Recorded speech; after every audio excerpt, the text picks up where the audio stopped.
नमस्कार दोस्तों, बात करते हैं आईडीएफसी फर्स्ट बैंक लिमिटेड की। 1% के करीब की रैली यहाँ पर रही है। कुछ बड़ी खबरें आई हैं, उनकी चर्चा यहाँ पर करेंगे। बैंक में 52 वीक लो भी लगाया इसी हफ्ते में। तो कुछ चीजें हैं जहाँ पर आईडीएफसी फर्स्ट बैंक अभी भी लैग कर रहा है। Q2 के नंबर आ चुके हैं, उस पर एक नजर डालेंगे।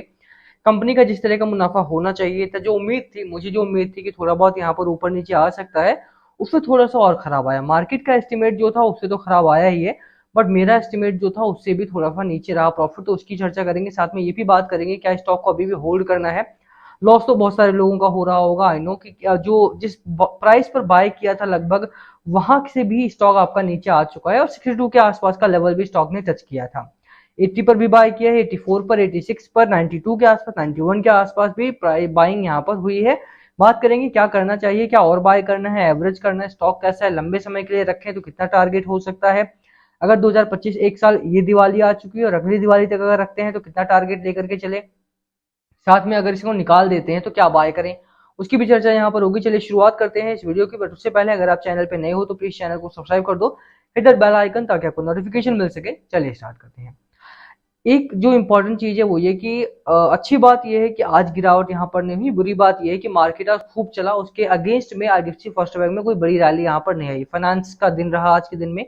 आप देखिए, निफ्टी बैंक आपका 2% ऊपर रहा, निफ्टी फाइनेंशियल सर्विसेज में आपका 2% का ऊपर रहा।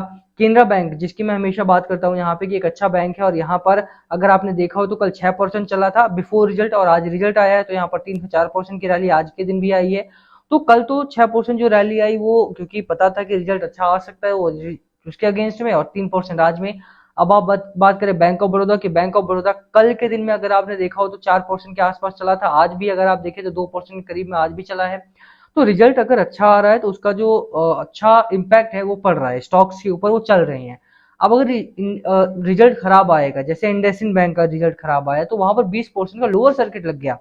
इंडसइंड बैंक जो अपने 52 वीक लो के आसपास कामकाज कर रहा था, उसमें 52 वीक लो के आसपास के बावजूद भी 20% का लोअर सर्किट लगना बहुत बड़ी बात है। अभी आप यहाँ पर देखेंगे तो वो चीज यहाँ पर कम से कम नहीं हुई। जो मैं बताना चाह रहा हूँ आप उस पर गौर करेंगे तो वो समझ में आएगा कि देखिए, आईडीएफसी फर्स्ट बैंक का रिजल्ट नंबर जो रहे वो खराब रहे, मार्केट एस्टिमेट से भी खराब रहे, जो हमने सोचा था उससे भी खराब रहे हैं।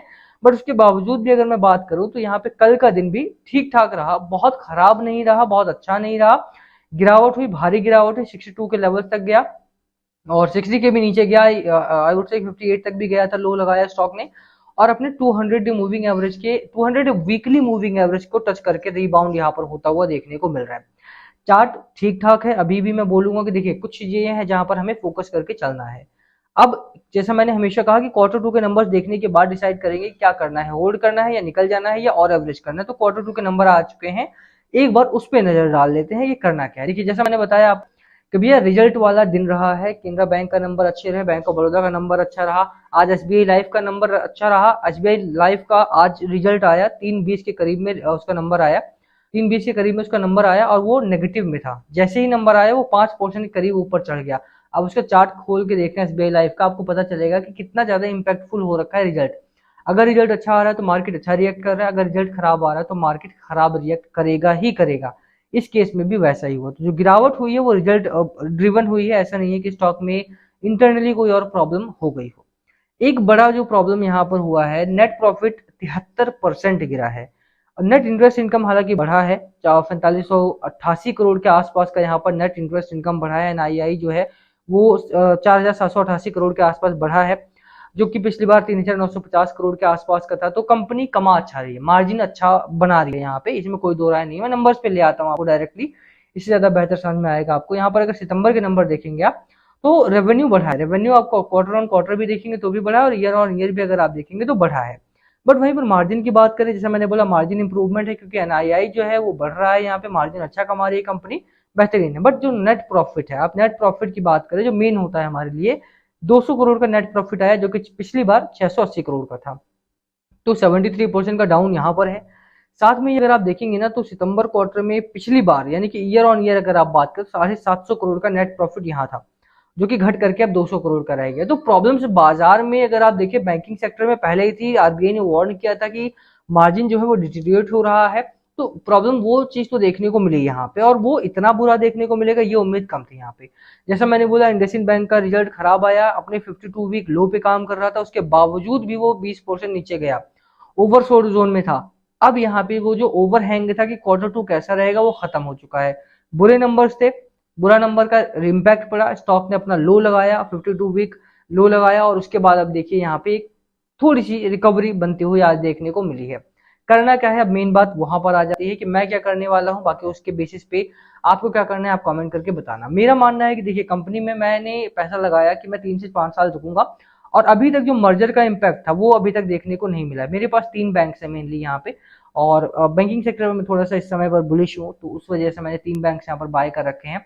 कुछ में स्टेक्स मेरे कम है, कुछ में स्टेक्स मेरे ज्यादा है, बट हाँ, अभी के लिए अगर आप बात करें आईडीएफसी फर्स्ट बैंक की जहां तक बात रही, तो 52 वीक अपना लो जो है वो इंटेक्ट है। मेरा बाइंग प्राइस अगर आप देखेंगे तो वो मैंने बल्क में बाय नहीं किया है, एक साथ में इन्वेस्ट नहीं किया, मैंने लमसम में इन्वेस्ट किया है कि 80 रुपीज से मैं बाय करता आ रहा हूँ, और जब वो 72 पर आया तो मैंने थोड़ा एक्स्ट्रा डाला था, क्योंकि मुझे लग रहा था कि 70 के आसपास एक यहाँ पर सपोर्ट लेवल जो है वो बन चुका है अच्छा खासा। बट बाजार को कोई भी प्रेडिक्ट नहीं कर सकता, तो बाजार वहां से भी नीचे आया, और 70 का जो एक लेवल था वो ब्रेक डाउन हुआ यहाँ से।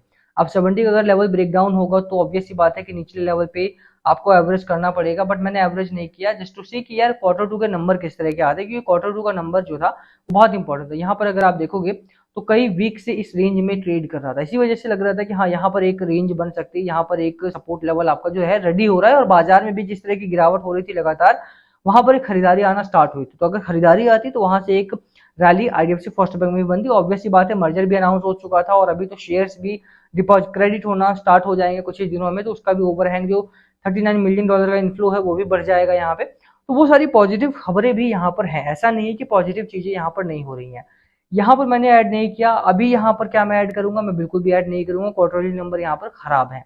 जब तक ये दोबारा से मेरी रेंज में नहीं जाता, यानी कि इस रेंज में 70s की रेंज में दोबारा नहीं जाता, तब तक के लिए मैं वेट करूंगा। फॉलिंग नाइफ को पकड़ने की कोशिश नहीं करनी चाहिए कभी भी। 880 पे 980 पर जब आपका टाटा मोटर्स था तब लोगों ने बाय किया, 940 पर आ गया तब भी बाय किया, 880 पर आ गया तब भी बाय किया, और वो 880 पर भी नहीं रुका, 840 पर भी आ गया। आज 825 का लो लगाया उस स्टॉक ने, टाटा मोटर्स ने। तो आप सोच सकते हैं कि 1150 वाला स्टॉक जब 980 पर नहीं रुका, 940 पर नहीं रुका, 880 पर नहीं रुका, 840 पर नहीं रुका, तो ऐसा कोई फिक्स प्राइस नहीं है दैट जो बता सके कि भाई कहां पर जाकर के स्टॉक रुकेगा। तो अभी ये मेरे रेंज से थोड़ा सा नीचे कामकाज कर रहा है, नंबर्स भी खराब है, नंबर अगर अच्छे आए होते और इस रेंज में होता तो I would have gone for the buy. But अभी के लिए बाय करना इट्स अ रिस्की बिजनेस। अगर आप अभी बाय करते हो, ऑलरेडी अपनी 200 डे मूविंग एवरेज के आसपास कामकाज कर रहा है, दिवाली है, आज अच्छी रिकवरी आई है, अच्छी रिकवरी के बावजूद भी स्टॉक में कोई बहुत बड़ा रिजल्ट देखने को नहीं मिला, बहुत बड़ा बाइंग यहाँ पर नहीं आ रही। तो जब तक बाइंग नहीं आ रही, जब तक अवॉइडेंस है यहाँ पर, तब तक मैं थोड़ा सा वेट करूंगा। अभी के लिए मैं यहाँ पे होल्ड जरूर करूंगा, खराब कंपनी नहीं है, मुझे भरोसा है मैनेजमेंट पर, वी वैद्यनाथन साहब के लीडरशिप पर मुझे भरोसा है, तो मैं उनके ऊपर दाव खेल रहा हूँ। ये स्टॉक का अच्छा व्यवहार रहा है, स्टॉक ने अच्छा कामकाज किया है, बैंक का अगर आप बैंक में जाते हैं मैनेजमेंट वहां का भी अच्छा रहता है, स्मॉल स्केल पर भी आप देखेंगे बैंक को तो कामकाज अच्छा हो रहा है। और जिस तरह की कमेंट्री भी वैद्यनाथन साहब ने पिछले दिनों दी थी 5 वर्षों को लेकर के, 5 ईयर्स का उनका जो विजन है, उसको देखते हुए मुझे लगता है कि यहाँ पर 3 से 5 साल के लिए मैं अपना पैसा यहाँ पर डिपॉजिट करूंगा। बट ये क्योंकि क्वार्टर टू नंबर खराब आए हैं, इसी वजह से मैं ओवर एक्सपोज नहीं करूंगा अपने आप को कि यहाँ पर मैं ओवर एक्सपोज करूंगा और 8 से 10% या 15% अभी लगा दूं। मेरा अभी जो टोटल पोर्टफोलियो का हिस्सा है वो 6% करीब यहाँ पर लगा हुआ है, मेनली 4 से 5% ये हुआ, 6% नहीं है। बट हाँ, ओवरऑल अगर आप देखें तो कहीं ना कहीं ये जरूरी है कि आप ओवर एक्सपोज ना करें किसी भी स्टॉक में, और वो भी ऐसे स्टॉक में जहां पर आपको थोड़ा सा प्रॉब्लम देखने को साफ तौर पर मिल रही है। यहाँ पर क्वार्टरली नंबर खराब आए हैं, मुझे लगता है कि उसके लिए आपको वेट करना चाहिए। मैं होल्ड करूंगा एटलीस्ट सभी के लिए। बाकी आपको क्या स्ट्रैटेजी है, क्या कॉल है, वो आपका लास्ट कॉल हमेशा आपका होना चाहिए।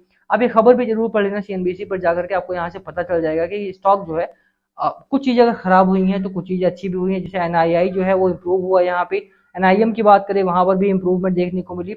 एसेट क्वालिटी की बात करें तो एसेट क्वालिटी भी यहाँ पर अच्छी हुई है, बेहतर हुई है। ग्रॉस एनपीए जो है वो थोड़ा सा बढ़ा है, वो एक प्रॉब्लमेटिक चीज है। बट अगर एनपीए बढ़ा भी है, नेट एनपीए अगर देखेंगे, देखिए क्या होता है ना कि आपको पूरी चीजें समझ में आना इंपॉर्टेंट है कि अगर कंपनी का ग्रॉस एनपीए बढ़ा है तो नेट एनपीए कम भी हुआ है। ग्रॉस एनपीए 2 बेसिस पॉइंट बढ़ा है तो नेट एनपीए जो रहा आपका वो 11 बेसिस पॉइंट कम भी हुआ है। तो वो थोड़ा सा देखने वाली बात रहेगी कि कंपनी कहाँ पर कामकाज कर रही है, क्या सिचुएशन है। ठीक है कि मैं मानता हूँ कि नेट जो प्रॉफिट है आपका उसमें गिरावट जरूर देखने को मिली है, but at the same time अगर आप देखें तो अदर जो फिगर्स हैं आपके, अदर जो फैक्ट्स हैं आपके, वो इंप्रूव हुए हैं। जैसे रेवेन्यू इंप्रूव हुआ, जैसे मार्जिन इंप्रूव हुआ, जैसे एनआईआई इंप्रूव हुआ, जैसे एनआईएम इंप्रूव हुआ, एसेट क्वालिटी अच्छी हुई है। तो मुझे लगता है कि यहाँ पे अभी के लिए होल्ड करना बनता है। बाकी आपकी क्या स्ट्रेटजी, आपकी क्या राय है, कमेंट करके शेयर करना। वीडियो को यहीं खत्म करेंगे। पसंद आए तो लाइक करना, चैनल पे नए हो सब्सक्राइब किए बिना मत जाना, शेयर कर देना वीडियो को अगर पसंद आती है। बाकी देखिए मार्केट को लेकर के मेरी राय यही है कि अभी दिवाली है तो थोड़ी खरीदारी यहाँ पर जरूर आ रही है। दिवाली को देख करके हाई पर बाय करना थोड़ा सा गलत होगा, तो हाई पर बाय ना करें। थोड़ा सा ठीक है, मैंने बाय कर रखा है, मैं यहाँ पर होल्ड करूंगा, बट अगर वो उसका प्राइस ऊपर जा रहा है तो मैं यहाँ पे फोमो में आकर के उसको हाई पे नहीं बाय करूंगा, क्योंकि मुझे पता है कि मार्केट पिछले दिनों ये हाई लगा चुका है और यहाँ से नीचे भी आ चुका है। तो मैं थोड़ा वेट करूंगा, दिवाली के बाद अगर देखेंगे थोड़ा बहुत गिरावट होती है तो किसी भी स्टॉक में, आईडीएफसी की बात नहीं कर रहा हूँ मैं खरीदारी के लिए, मैं दूसरे स्टॉक्स की बात कर रहा हूँ। जैसे मान लीजिए आपको केनरा बैंक पसंद आता है, बैंक ऑफ बड़ौदा पसंद आता है, या कोई और पसंद आता है, टाटा मोटर्स हो गया फॉर एग्जाम्पल, तो वहां पर अभी बाय ना करके थोड़े वेट किया जा सकता है यहाँ पे। बाकी मार्केट में अच्छी सिचुएशन है, खरीदारी आज अच्छी आई है, एफआईआई की बाइंग थोड़ी कम हो रही है धीरे धीरे करके। कल 3000 करोड़ के आसपास का माल एफआईआई ने डंप किया था, और शायद 1400 करोड़ के आसपास का माल यहाँ पे डीआईआई ने खरीदा था। तो मुझे लगता है कि सिचुएशन अच्छी है, रिटेल भी यहाँ पे बाय करने दोबारा आ रहा है, और आने वाले दिनों में देखते हैं बाजार कैसा रहता है। फिलहाल के लिए आईडीएफसी फर्स्ट बैंक में मैं होल्ड करूंगा। आपकी क्या राय है बताना कमेंट करके। वीडियो यहीं खत्म करेंगे। Thank you again. और हाँ, किसी भी खरीदारी से पहले या बेचने से पहले, होल्ड करने से पहले अपना फाइनेंशियल एडवाइजर से जरूर जरूर बातचीत कर लेना। This video was purely for educational purposes.